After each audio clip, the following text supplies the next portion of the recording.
Hi hello welcome to my channel.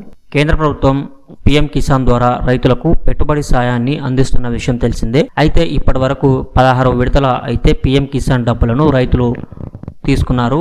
రీసెంట్గానే PM Kisan 16వ విడత నిధులను ఫిబ్రవరి 28వ తేదీన రైతుల ఖాతాల్లోకి జమ చేయడం జరిగింది. ఈ పథకంలో భాగంగా మొత్తం 9 కోట్ల మంది రైతులకు లబ్ధి చేకూరినట్లు కేంద్ర ప్రభుత్వం వెల్లడించింది. విడుదల చేసిన అమౌంట్లో 21 కోట్ల పైనే ఉంటుందని అయితే అంచనా. ఇప్పుడు 17వ విడత కోసం రైతులు ఎదురు చూస్తూ ఉన్నారు.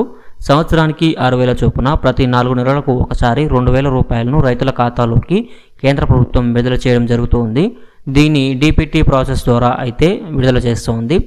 ఖరీఫ్ అయితే మొదలైంది. ఇప్పుడు రైతులు అంతా పెట్టుబడి సాయం కోసం ఎదురు చూస్తూ ఉన్నారు.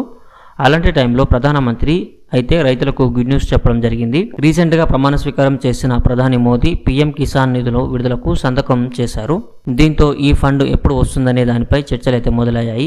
ప్రధానమంత్రిగా బాధ్యతలు స్వీకరించాక తొలిసారి నరేంద్ర మోడీ తన సొంత నియోజకవర్గం అయిన వారణాసిలో పర్యటించారు. జూన్ 18 నుంచి రైతులకు పీఎం కిసాన్ డబ్బులను రైతుల ఖాతాలో జమ చేయడం ప్రారంభించింది. ఇప్పటికే దాదాపు 80% రైతులకు అయితే పీఎం కిసాన్ డబ్బులు అందాయి అని ప్రభుత్వం చెప్పడం జరిగింది. ఈ పీఎం కిసాన్ యోజన డబ్బు అందుకోవాలంటే రైతులు ఖచ్చితంగా ఈకేవైసీ అయితే పూర్తి చేయవలసి ఉంది. ఈకేవైసీ పూర్తి చేసిన వారికి మాత్రమే పీఎం కిసాన్ అమౌంట్ ఖాతాలో పడుతుంది. ఆన్లైన్ విధానంలో మీరు ఈకేవైసీ పూర్తి చేయాల్సి ఉంటుంది. అంతేకాదు మీ బ్యాంక్ ఖాతా ఆధార్తో లింక్ అయి ఉండాలి. ఒకవేళ మీరు ఈకేవైసీ చేయకపోయినా బ్యాంక్ ఖాతాకు ఆధార్ కార్డ్ అనేది లింకు లేకపోయినా మీకు పీఎం కిసాన్ అనేది రాదు.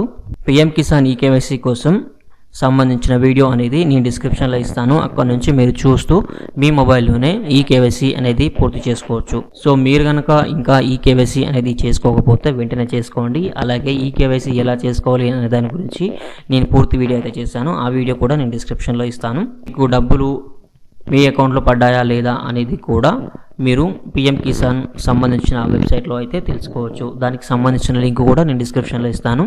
సో ఈ వీడియో మీకు నచ్చినట్లయితే లైక్ చేయండి. అలాగే మన ఛానల్కి సబ్స్క్రైబ్ అవ్వడం మాత్రం మర్చిపోకండి. అలాగే మీ దగ్గరలో ఉన్న రైతులకు ఈ వీడియో అనేది షేర్ చేయడం మాత్రం మర్చిపోకండి. Thank you friends.